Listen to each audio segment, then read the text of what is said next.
you know, I'm speechless. It's incredible to see so many people here, all passionate about the best start for every baby. And so for me, my journey began 30 years ago, where I had my first child and suffered severe postnatal depression, had a traumatic birth experience.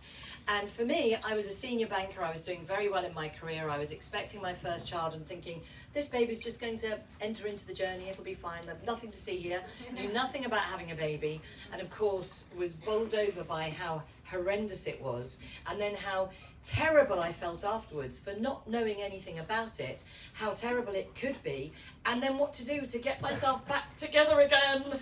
And that was 30 years ago. There was literally no support, and I had a mum who trained as a midwife, and she really put me back together along with my husband. But as we know, for so many families around the world, they don't have those people, they don't have that support group. And so for me, after my career in finance, I then thought, you know what, I'm going to go into politics. So I spent the last 15 years in the UK government, and I'm pleased to say, working cross-party with lots of Labour members. I'm sorry I was a Conservative MP for 15 years, but I'm now recovering, okay? Our Conservatives care as well. So.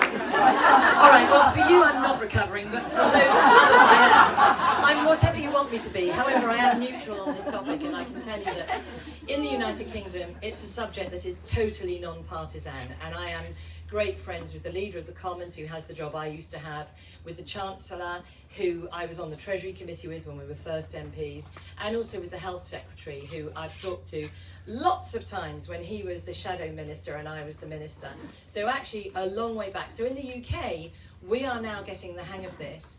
I was proud as a Health Minister in the last government, until last summer when I stepped down, to actually be implementing in the UK the Best Start for Life for the first time. And the new government is not only implementing it too, but also expanding it. So in the UK, we're in a good place.